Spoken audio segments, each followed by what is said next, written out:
Mr. Moshood, we know that Kaduna is a nodal state. I mean, that's like a link between the North Central and many of the far North states. So how would you advise travelers who are going through there? What would you advise them to do? Thank you so much. I think before now, the announcement have been out that the 24 hours curfew have been imposed. And we somewhat believe as soon as the normalcy have been restored, as soon as the evaluation of this normalcy is done, then the curfew will be wind down, if not completely, but restricted to some hours. So, but we are advising those who will be passing through Kaduna, because Kaduna is gateway to so many states in the north, like you have said, to the northeast equally, to the north central, and equally to those who are coming from the southern part of the country, to make use of alternative route. They can bypass Kaduna Metro for now, because the 24-hour curfew is only within Kaduna Metro and in Kajuru local government area of Kaduna State. So there are quite a number of alternative routes that they can make use of. The announcement have been out since yesterday, and we want them, those who are listening to us, probably those who have relatives that are traveling, to advise them to make use of alternative route to bypass Kaduna Metro. We are very hopeful before the end of the day, things which has greatly improved yesterday will be sustained. So what is that the same advice you're giving those who are using the trains, considering that the stop is at Rigasa? Would you advise them to use an alternative route as well? Which one would that be?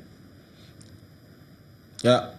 On that, adequate security provision have been made for those who are going to be embarking on train service from Abuja to Kaduna or from other parts of the country, because the train do just stop on the road. They have designated station and stop point, and then the provision have been made. The Commissioner of Police in charge of Nigerian Railway Department he has activated this personnel to ensure that security are provided appropriately. So we don't envisage any problem in that regard. But we think Kaduna Metro, as they move into the metro, go to where they are going, there's equally security on ground to provide safety for them as they move.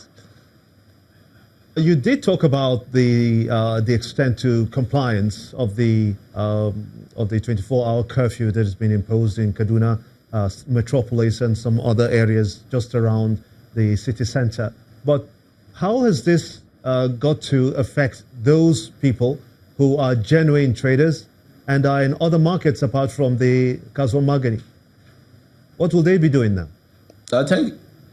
Thank you so much. I think this is part of the sacrifice that all of us will have to contribute in ensuring that we restore peace, because if the curfew is not imposed, we may not be able to have a full grasp of the situation and know which area to properly address. And as we are going on, the Inspector General of Police have directed that the full weight of the law should be applied on the sponsor of this recent conflict. We have 22%, additional 10 have been arrested, and detailed investigation is being carried out. The intelligence arms of the force and the force in Criminal Intelligence Department, our brighter boys, the IRT, the Special Tactical Squad, and equally the Technical Department and IG Monitoring have been deployed, because we put in strategies to ensure that we curb crime, we prevent it. But for those crimes that cannot be prevented, adequate detection is being used to ensure that who will be perpetrated are prevented, and equally arrest those who have engaged in it. This will not have any, we are not going to be cowed by any individuals or group from carrying out a thorough and detailed investigation into this matter. Anybody that are directly responsible of the play one role or the other in the commission of this heinous crime will be arrested and prosecuted. I'm also wondering and concerned about the investigations you're carrying out at the moment. You say that you have arrested about 22 persons. Who are they? Have you been able to establish their identity? Of course, we have the identity, and we know they play a significant role in the commission of the crime. But for safety and for us to have results in our investigation, I won't be able to tell you this is the identity of the people that are in our custody. But we have suspects on both sides of the divide, if that's what you are trying to refer to.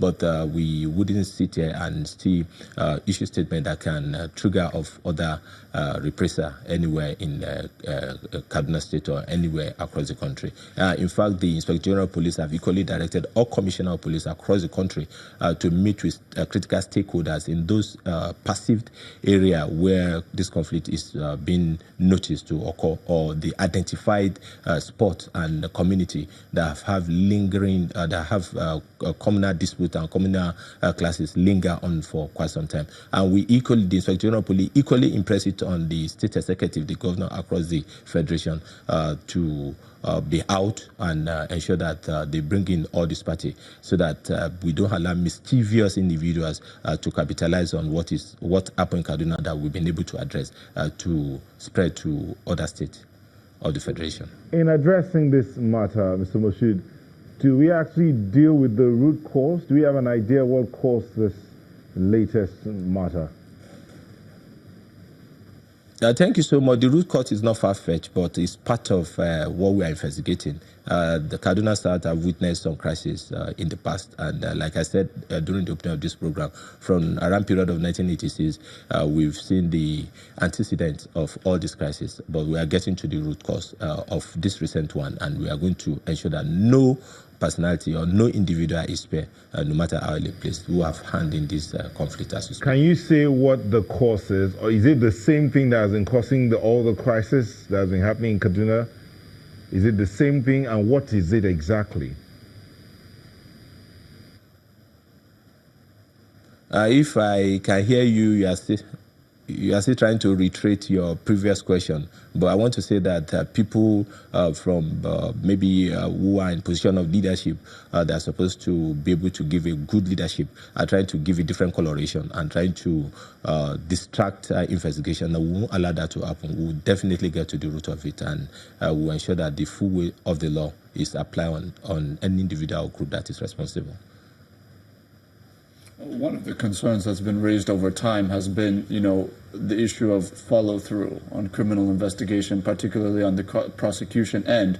Obviously, we know what transpired in the first half, the first 3 quarters of this year with the herdsmen attacks around the country. Many Nigerians are wondering why they haven't seen the end of those prosecutorial processes as it relates to the herdsmen, for example, and whether or not there will be an end to the prosecution of these 22 suspects that you have now arrested. What do you say to Nigerians that are concerned that justice simply is not being done to those who perpetrate these terrible crimes? Thank you so much. I want members of the public to know that police action terminate where matters are taken to court. And we've been working with the judiciary to impress it on them so that we don't recycle suspect or we don't recycle conflict, because we're like when we had LA last year, the issue of if crisis between the people who are brothers and sisters and who are people from other parts of the country who have been living together for years, and quite a number of people who are rounded up have been prosecuted. And that is why the issue of state police become questionable. People want to use it to achieve their personal or group goal. In 1963, the Fire Service Act was established, and the fire service were taken from the Nigerian Police Force. You cannot say up to 3 states that can boast of effective fire service control. Today, as we speak, the same federal fire service that remain is trying to spread across the region and across the state. That's to tell you that even if you give them the police, it will be worse than what you have in the fire service. The immigration was taken out of the police force, and it resides with federal authority. And you can see how brilliantly they are performing. So what I'm saying, I'm not saying the fire service are not performing, but at the level of the state, there are a lot of questions. So when people are arraigned in court that fall under the state laws, become an issue. A lot of politicking, a lot of sectional, a lot of sentiment are brought in. And at the end of the day, if you are not careful, where you have a case that can stand the test of trial, but because these people have to be tried in the state, that is controlled by the state government, then you have a lot of setback. And even where we move suspect to Abuja for a proper investigation, such a state will be the one crying foul and be saying, no, they want to use this suspect that have been taken to Abuja to intimidate us or probably for politicking or whatsoever reason. So the focus is the Nigerian people to ensure that adequate security for everybody, and all hands must be on deck whatsoever is our consideration in policy, because politicians will come out and make bold to say this and said we don't have responsibility to talk about political security agency. Of course we do. Let me finish. Please if the politician can talk about security architectures, and we're supposed to be able to identify to the public who are those that are causing the lapses in the security architecture, The security architecture we have is superb, but that does not mean we shouldn't refresh and broaden them to be able to contain the present security situation. Where everybody is a stakeholder, including those who are governed and those who are governing them, then everybody must contribute to ensure that we have a stable security. I very much